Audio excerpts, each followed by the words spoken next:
we go again. I'm in a brand new place. Learn my shit's already. I got some brand new tape.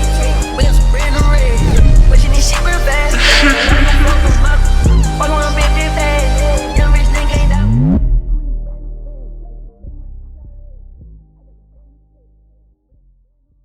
Hello everybody and welcome back to another video. Today we're going to be looking at how I made the lovely Miss the Rage skate edit that I made about a month ago. It has managed to accumulate over 1.9k views as of now when I'm recording this video. So it's going crazy at the moment. People are loving it, people are enjoying it, and it was requested that I look deeper into how I made this edit and that I show you all my process and everything that was going through my mind and all that stuff. You guys know the drill. So we're gonna get into how I made this edit. Hopefully you guys do enjoy this video. I think it's gonna be an exciting one. So without further ado, we're gonna get into it.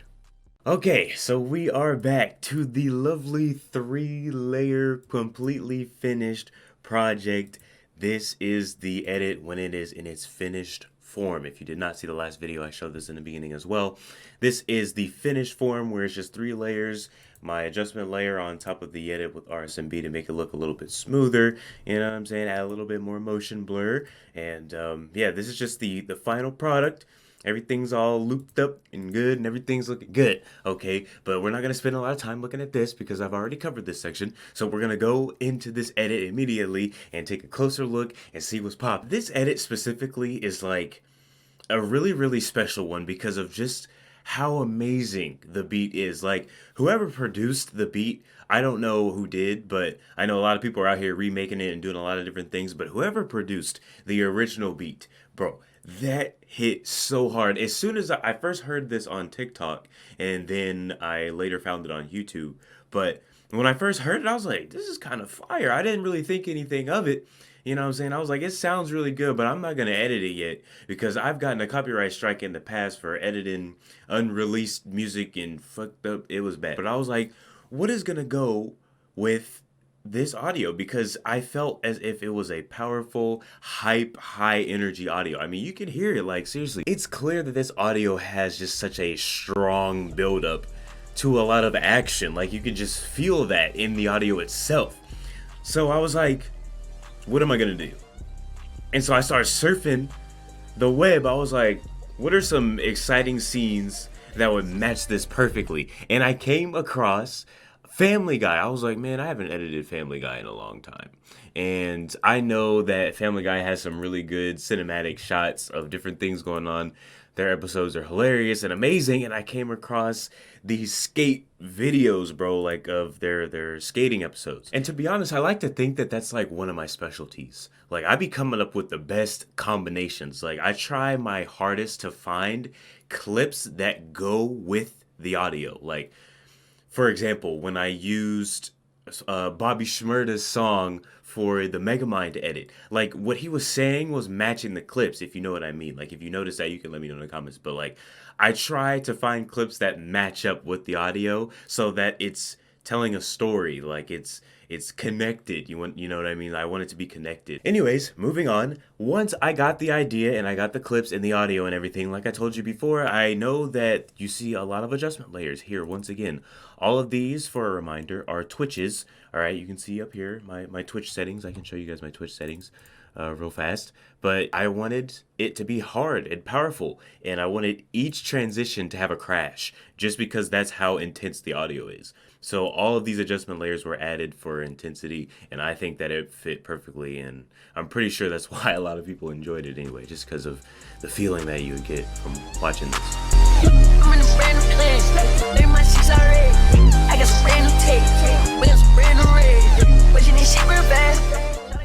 As far as my transitions are concerned, I knew that this edit was like a pump edit. Like, you could feel it, like it was a pump edit. Like I said before, I'm just building off of the energy that the audio was already giving me. So I chose to do a lot of screen pumps and pair them with the Twitches because it looks a lot better. But you could also tell that I took my time with this edit. I didn't use each beat in the song. I kind of broke it up a little bit. So I took a little bit of time, a few milliseconds here, and instead of making transitions, I added glow, okay? I use a lot of glow, but it fits perfectly with this because it was beat related.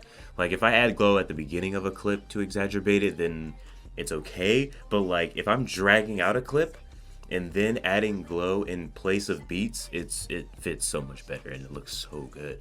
It looks so good. This is just the base clip. Before I did anything to it, this is what it looked like. You got Peter right there skating. That's it. That's what it looked like.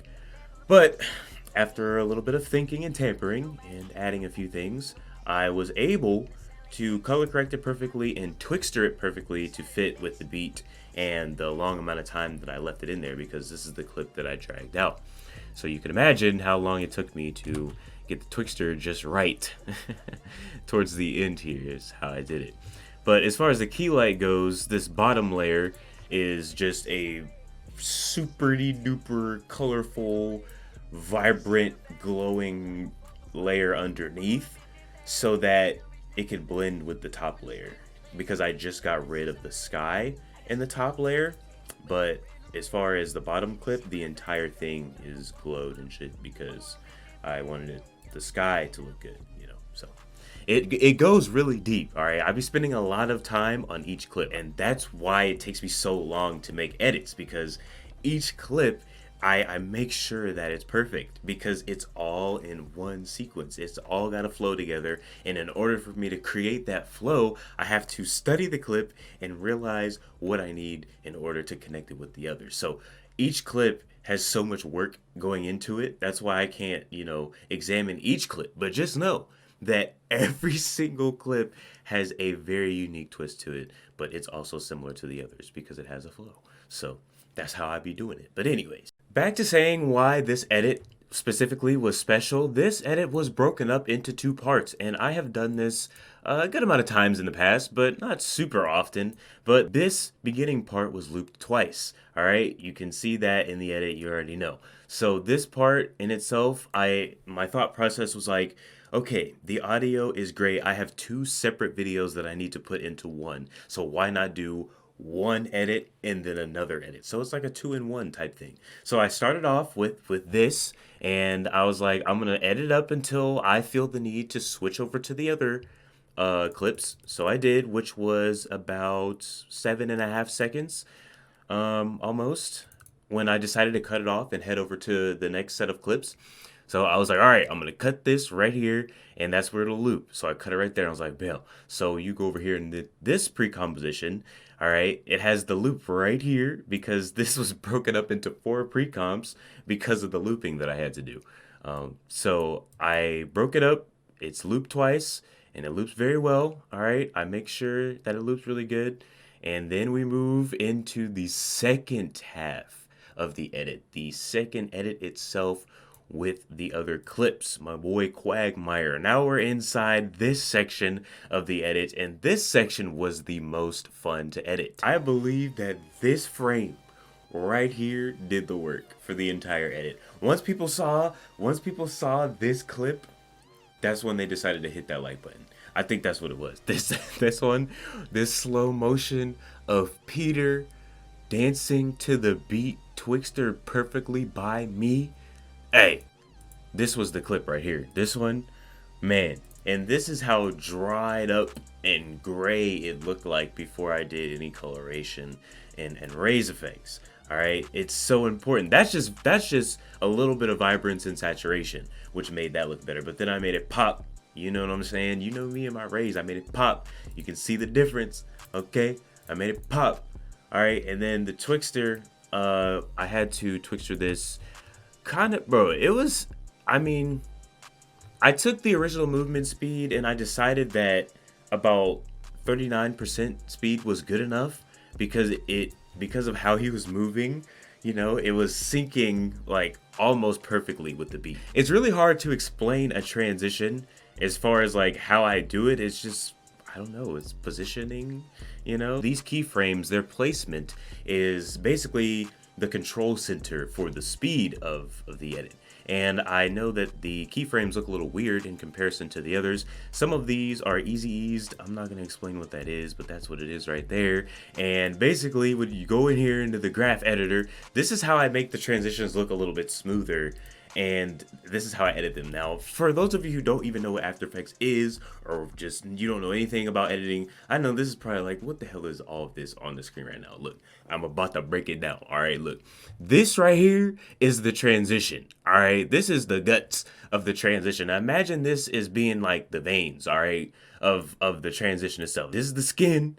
This is the skin. This is the inside of the veins and shit. All right. So this is how I make it look smoother.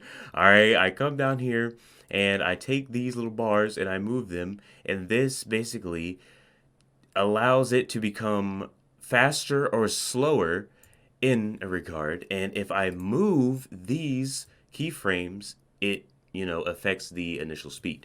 So basically, on the inside, when you go into the graph editor, all right, this is how I make it look smoother and line up a little bit better. I highly recommend to use the graph editor. A lot of editors don't use the graph editor and their edits look fine, but it just depends on the type of editor and what you're trying to accomplish with the edit. But this is the graph editor, and this is how I transition things to make them look a little bit smoother and make it all flow. I try to be unique in most of my edits in how I present my watermark or my channel name. And with this one, I couldn't really find a really good way to integrate it into the edit. And to me, this was like an okay integration for me, because I've done some really good ones where I've hidden it and I've made it fit really well with the edit. But this one, I was like, it looked okay. I want it to be noticeable, but also I want it to fit well. You know what I mean? So I did just the regular raise effects, but I can take these effects off just to show you what it looks like. On the inside, this is an overlay that I took off of my old computer, but that's what it looks like just as a text layer. That's my name right there, and then I add all of the elements to to the clip itself to make it look better. And then there you go. That's my logo for this one. I had it changing colors and shit, because just to keep the energy going as it looped into the next part of the edit. And it all led to a beautiful finish that you guys loved so much. So, with that being said, I hope that everybody enjoyed this video. Thank you so much for the support on the edit. I'm glad that you guys enjoyed it. Keep running that shit up. I love it. Just keep sharing it, man. It'll keep going up, I know for sure. But now you know how I made this shit. Now you know what was going through my mind and kind of how I got my inspiration for it and stuff like that. So, if you enjoyed this video, leave a like. If you want to see another edit looked into, please let me know down in the comments and I will do that for you. This one was actually a request from someone. They wanted to see this edit. So I hope that you enjoyed this, the person that requested it, and I will see you guys in the next video that I make. Thanks for watching.